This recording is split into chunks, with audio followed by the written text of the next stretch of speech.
Ok, chà, chân số đâyទាំងអស់គ្នាថ្ងៃនេះយើងមកជួបគ្នានៅលើមេរៀនមួយដែលយើងអំពី cytology ដែលយើងធ្វើការសិក្សាអំពី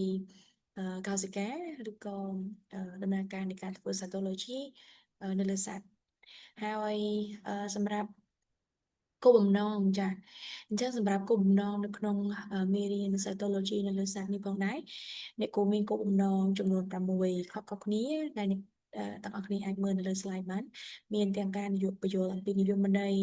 មានទាំងការវិពណ៌នាអំពីគោលបំណងនៅក្នុងការប្រើប្រាស់ cytology ក៏ដូចគ្នាជាមួយនឹងការអឺធ្វើការវិនិច្ឆ័យអឺអឺដោយប្រើប្រាស់វិធីសាស្ត្រ cytology បញ្យលរួមជាមួយនឹងការអនុវត្តវិធីសាស្ត្រសម្រាប់ការយកសំណាក់ cytology បានត្រឹមត្រូវស្គាល់អំពីសន្តិគីមីដើម្បីធ្វើការ fake ឬក៏ stent នៅក្នុងដំណើរការ cytology ក៏ដូចជាការស្គាល់អំពីប្រភេទកោសិកាដែលយើងអាចរកឃើញក្រោមវិធីសាស្ត្រ cytology នឹងផងដែរចាអញ្ចឹងសម្រាប់មាតិកាក៏យើងមាន6ដែរនិយាយអំពីនិយមន័យអឺគោលបំណងនៅក្នុងការធ្វើ cytology ប្រភេទសញ្ញាដែលយើងធ្វើ cytology វិធីសាស្ត្រយកសំណាក់សារធាតុគីមីសម្រាប់ការធ្វើ cytology ក៏ដូចគ្នាជាមួយនឹងប្រភេទកោសិកាដែលយើងអាចមើលឃើញតាមរយៈវិធីសាស្ត្រ cytology ផងដែរអញ្ចឹងជា proposing question ឬក៏ជាសំណួរដែលលើកឡើងដើម្បីឲ្យអ្នកគ្នាឆ្ងល់ផងដែរព្រោះអ្នកគ្នាធ្លាប់ឮទៅលើ histology ប៉ុន្តែអ្នកគ្នាប្រហែលជាអត់យើងក៏ធ្លាប់ឮដែរ cytology ប៉ុន្តែអីដែលគូចង់ដឹងថាតើអ្នកគ្នាអាចគិតមើលថាតើ cytology រួមជាមួយនឹង histology ដែលពីរនឹងវាខុសគ្នាបែបម៉េចតើ cytology បែបម៉េចហើយ histology វាបែបម៉េចចាអញ្ចឹងដើម្បីកុំឲ្យខាត់ពេលយូរនេះគូសូមចូលទៅដល់រូបភាពមួយចារូបភាពមួយហ្នឹងនៅក្នុង slide ហ្នឹងគឺយើងមានជារូបភាពដែលបង្ហាញអំពីរូបភាព slide ដែលមាននៅក្នុងចា histology ដែលយើងធ្វើ histology ក៏ដូចគ្នាជាមួយនឹងcytology ផងដែរអញ្ចឹងយើងអាចមើលបានសម្រាប់រូបភាពដែលយើងមើលក្រោមវិធីសាស្ត្រ histology យើងអាចមើលឃើញទម្រង់ឬក៏រូបរាងរបស់ជាលិកាយ៉ាងច្បាស់ហើយនៅក្នុងនោះទៀតសោះក៏យើងអាចឃើញកោសិកានៅខាងក្នុងនោះដែរប៉ុន្តែវាបែបជារូបភាពមួយដែលបង្ហាញអំពីទម្រង់នៃជាលិកា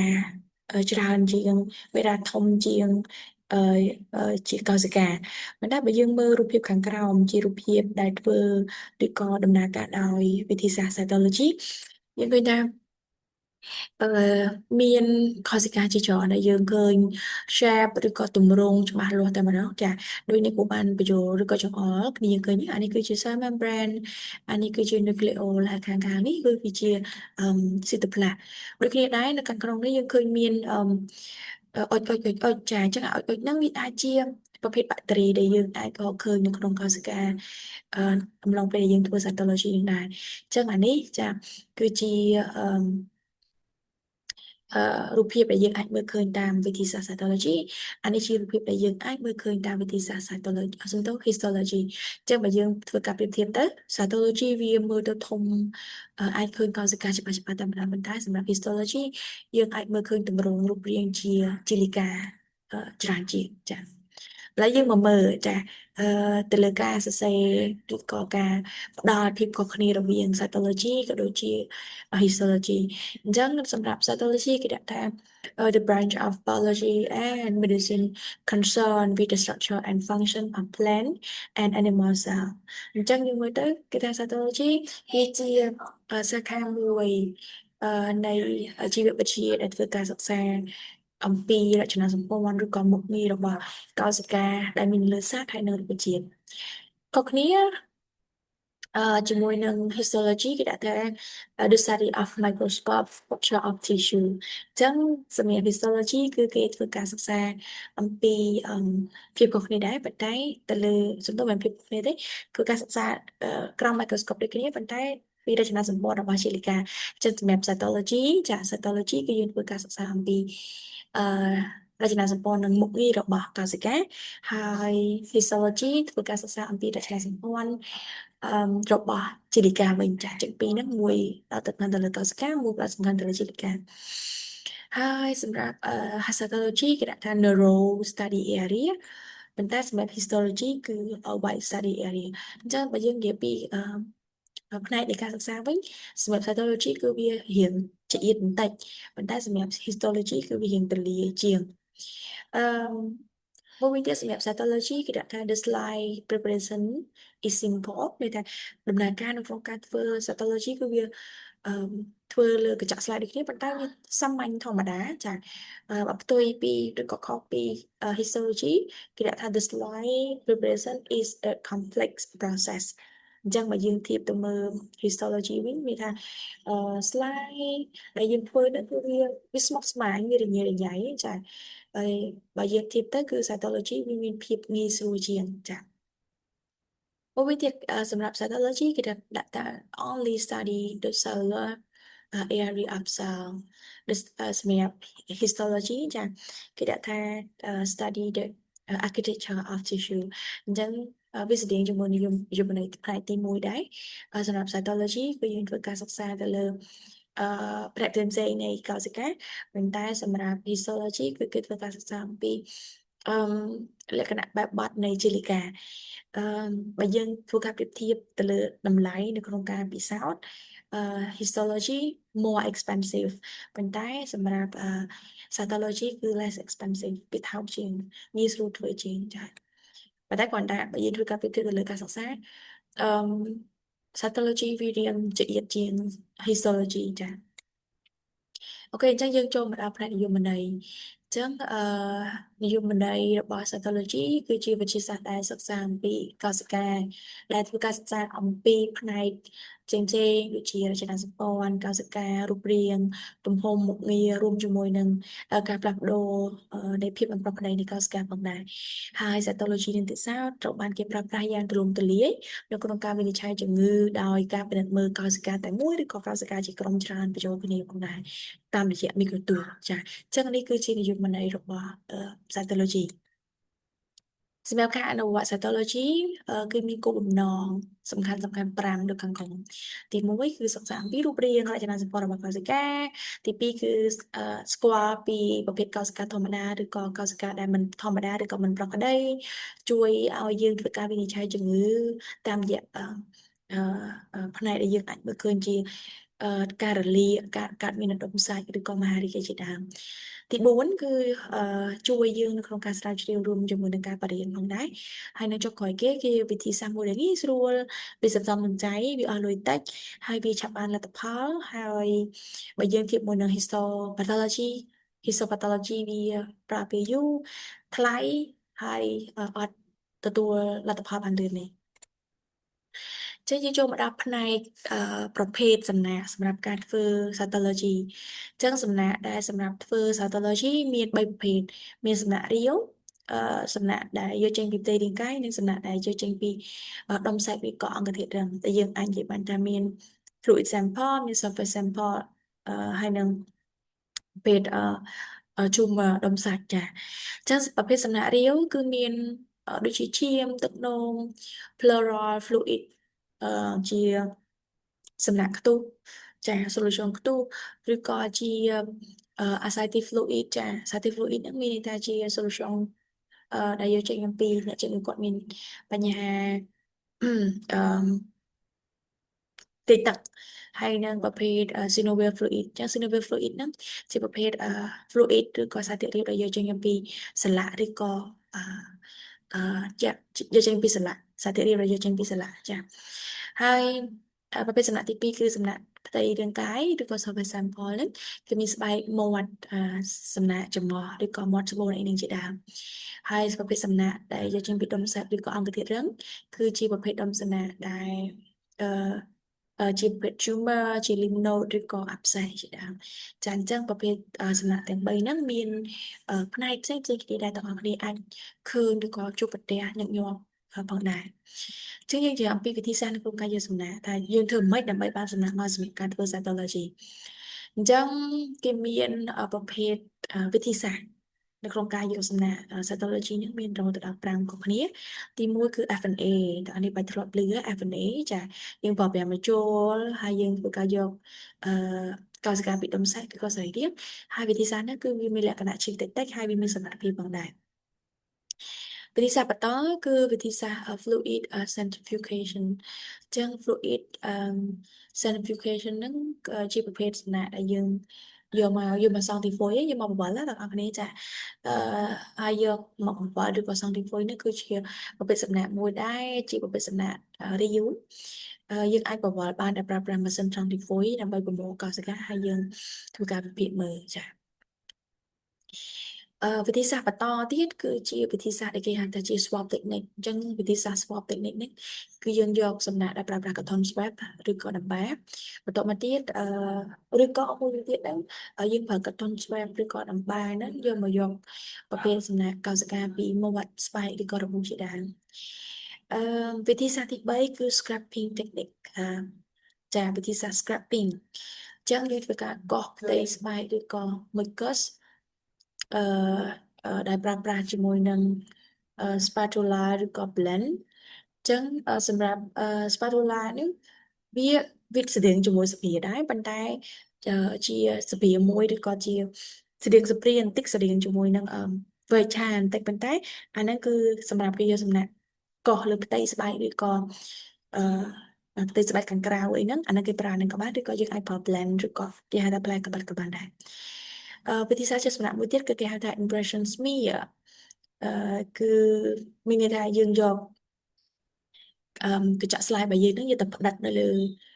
ផ្នែកដែលមានស្លាកស្នាមមានស្លាកស្នាមមានស្លាកស្នាមមានបញ្ហាយើងទៅផ្ដិតឬក៏យកទៅសកាត់ពីលើហើយវិធីសាស្ត្របែបហ្នឹងគឺវាសមស្របបំផុតសម្រាប់អឺ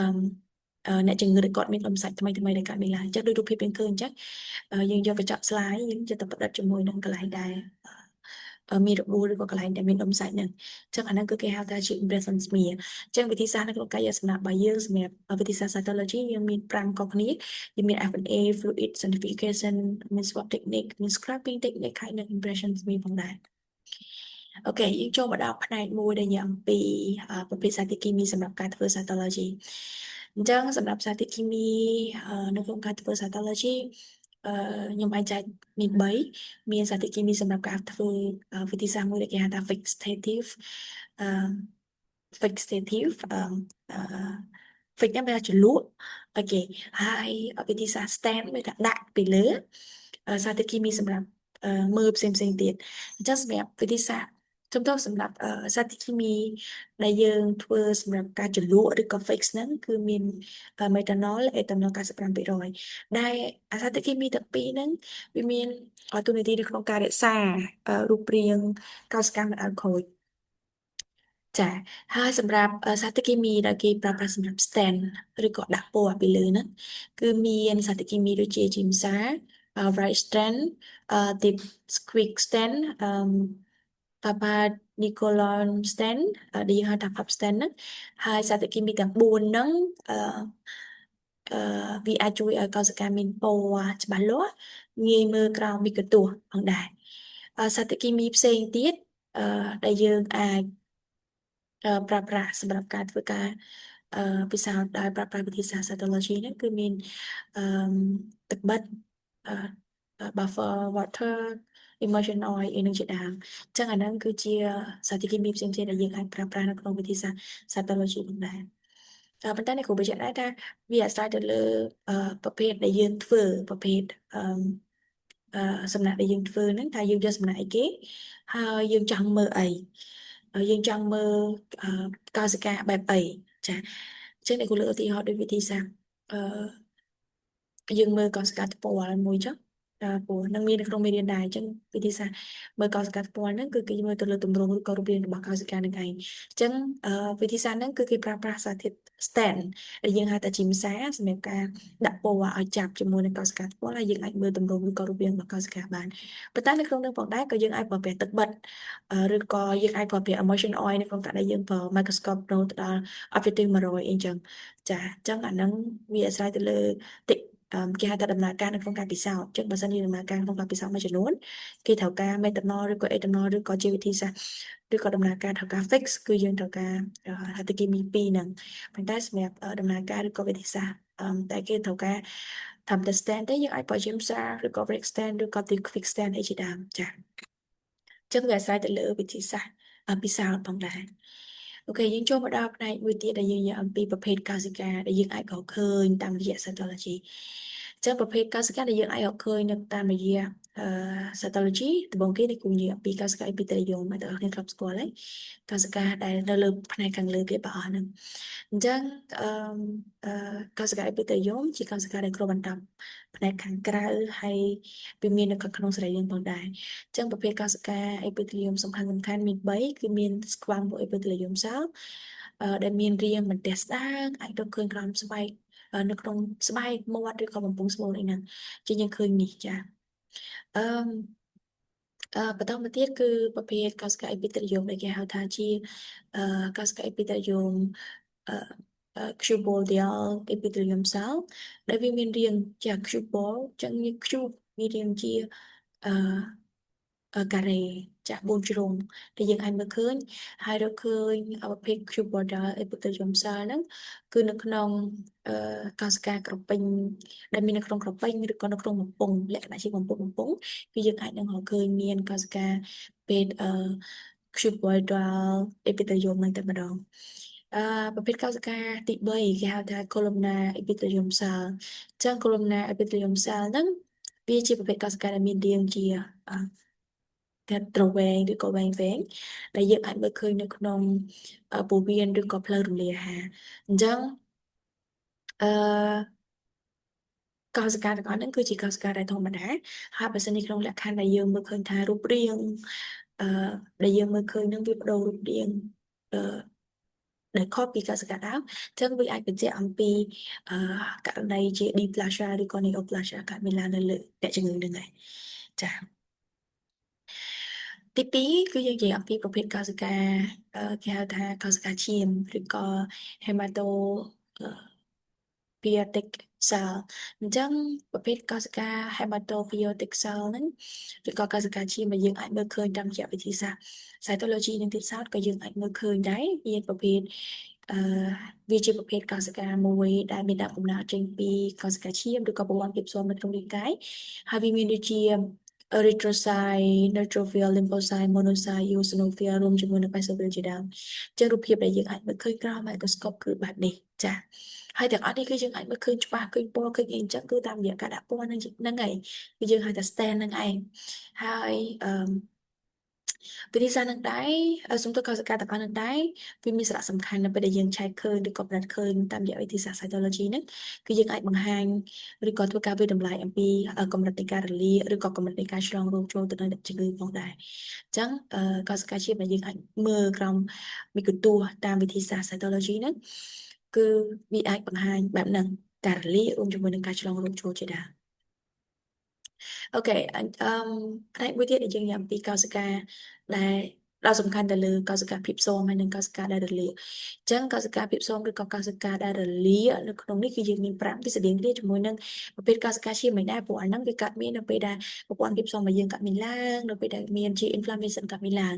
អញ្ចឹងចាវាមាន neutrophil macrophage lymphocyte plasma រួមជាមួយនឹង eosinophil អីជាដើមអញ្ចឹងបើសិនយើងរកឃើញ neutrophil បង្ហាញអំពីការរលាកដែលបង្កឡើងពីបាក់តេរីបើយើងរកឃើញ macrophage គឺបង្ហាញអំពីការរលាករ៉ាំរ៉ៃដែលបង្កើតឡើងដោយសារតែ phagocytosis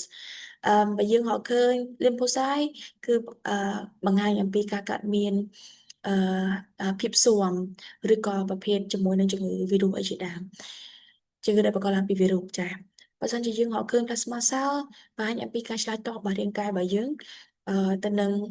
បញ្ហាឬក៏ particle ឬក៏ pathogen ដែលឆ្លងចូលនៅក្នុងរាងកាយរបស់យើងបើយើងរកឃើញ eosinophil បង្ហាញអំពីវត្តមានប៉ារ៉ាស៊ីតឬក៏ប្រតិកម្មអាឡែហ្ស៊ីជាដើមព្រោះ eosinophil វាជាប្រភេទកោសិកាមួយដែលចូលទៅកាត់បន្ថយហើយករណីអាឡែហ្ស៊ីកើតមានឡើងមានថាមានវត្តមានអាឡែហ្ស៊ីគឺមានវត្តមាន eosinophil កើតមានឡើងចា៎អូខេចឹងយើងចូលបន្តមកទៀតគឺប្រភេទកោសិកាទី4ដែលយើងហៅថាជាកោសិកាភ្ជាប់mesenchymal cell ជាង mesenchymal cell ហ្នឹងគឺវាមានប្រភពកំណើតចេញពី connective tissue ឬក៏ជាប្រភេទជាលិកាភ្ជាប់ដែលលក្ខណៈទូទៅរបស់អឺ កោសិកាភ្ជាប់ឬក៏ mesenchymal cell ហ្នឹងគឺវាមានរាងវែងឬក៏គេហៅថា spiral shape អឺវាមាន nucleo វែងដែរហើយប្រភេទកោសិកាដែលយើងអាចមើលឃើញចាត់វាថាជាប្រភេទ mesenchymal cell ហ្នឹងគឺជាប្រភេទកោសិកា fibroblast អឺosteoblast រួមជាមួយនឹង chondrocyte ផងដែរហើយជាញឹកញាប់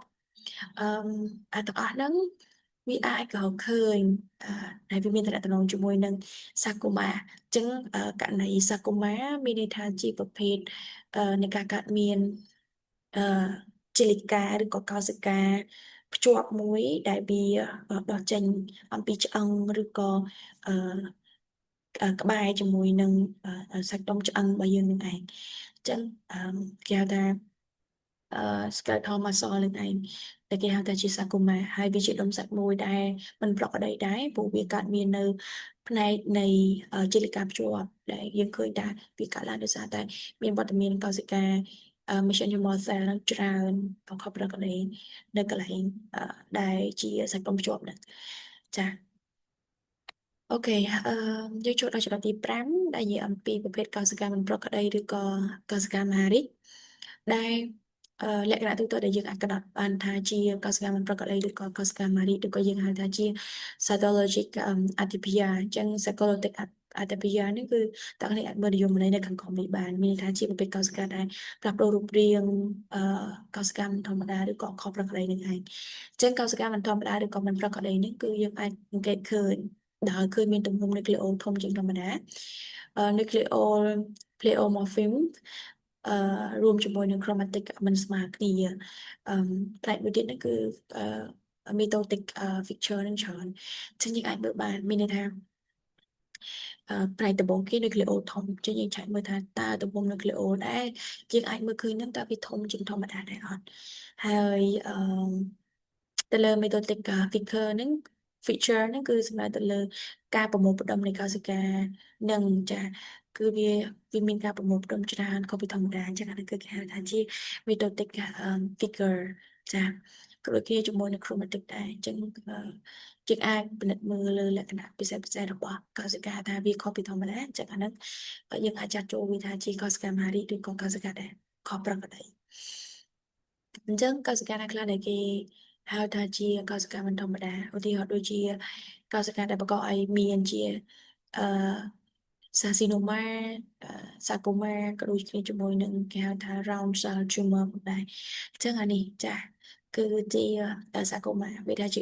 ការដុសជាលិកានៅជាប់ជាមួយនឹងអឺជាលិកាភ្ជាប់ចាស់អូខេអឺហើយនេះចានេះគឺជាcytologic អាទីពីរយ៉ាងយើងឃើញ nucleo បដូររូបរាងនៅបាយបដូររូបរាងហើយ nucleo ខាងក្នុងហ្នឹងវាទៅជាបែកមាន nucleo ក្នុងមួយផ្សេងទៀតចាអានេះសាស៊ីកូម៉ាមានថាជា tumor ឬក៏ដុំសាច់មួយដែលដុះនៅលើអឺអឺផ្នែកនៃជាលិកានៅក្នុងរាងកាយរបស់យើងចាយូរទៅវានឹងបង្កទៅជាមហារីកបែបនេះ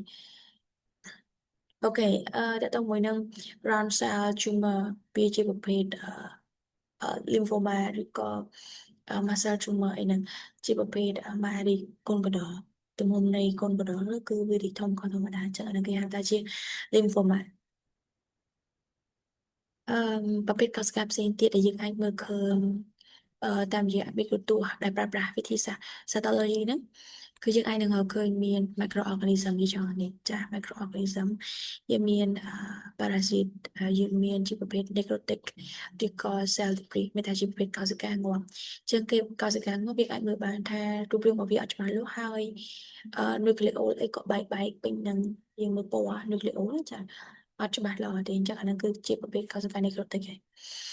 អឺចានេះជាឧទាហរណ៍មួយនៃប្រភេទកោសិកាដែលមើលឃើញ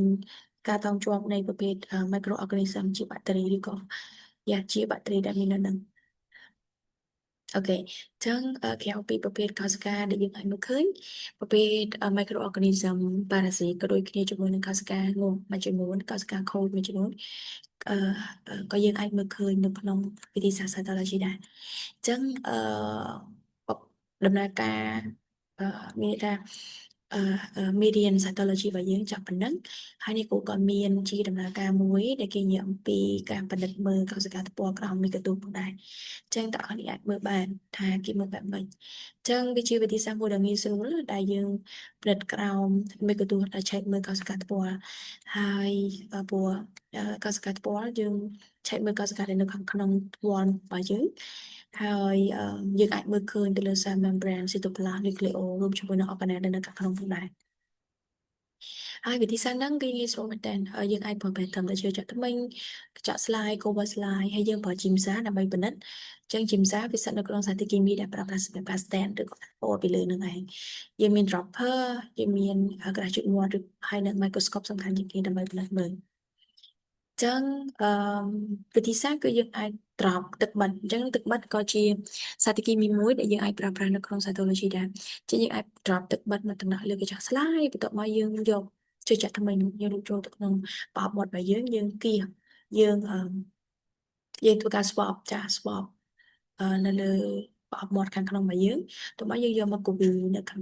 លើទឹកបិទដែលយើងបានដាក់លើកញ្ចក់ស្លាយហើយយើងត្រប់ឬក៏យើងបតក់ជាមួយនឹងជីមសាមកតំណាក់ហើយយើងគ្រប cover slide ពីលើចាក្រោយពេលដែលគ្រប cover slide ពីលើហើយយើងមើលក្រោមអបជិះ40គុណឬក៏10គុណឬក៏4គុណក៏បានដែរយើងនឹងឃើញរូបរាងកោសិកាបែបនេះចា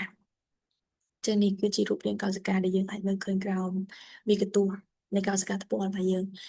ចឹងវិធីសាស្ត្រ cytology ដូចនេះខ្ញុំបានលើកឡើងចឹងវាមានលក្ខណៈងាយស្រួលធ្វើតម្លៃធូរថ្លៃហើយយើងអាចមើលឃើញពីលក្ខណៈប្រក្រតីឬក៏មិនប្រក្រតីរបស់កោសិកាផងដែរប៉ុន្តែបើយើងធៀបជាមួយនឹង histology វាប្រើប្រាស់ពេលយូរតម្លៃថ្លៃហើយដែលយើងអាចមើលឃើញគឺតាមរយៈជាលិកាអញ្ចឹងវាមានលក្ខណៈស្មុគស្មាញច្រើនជាងវិធីសាស្ត្រ cytology អញ្ចឹងសម្រាប់ដំណាក់កាល cytology របស់យើងមានប៉ុណ្ណឹងហើយបើសិនជាអ្នកនរគ្នាមានចម្ងល់ឬក៏សំណួរនៅពេលដែលយើងជួបគ្នាពេលក្រោយយើងអាចពិភាក្សាបន្ថែមទៀតបានអូខេអរគុណច្រើនអ្នកគ្រូសូមបញ្ចប់ប៉ុណ្ណឹង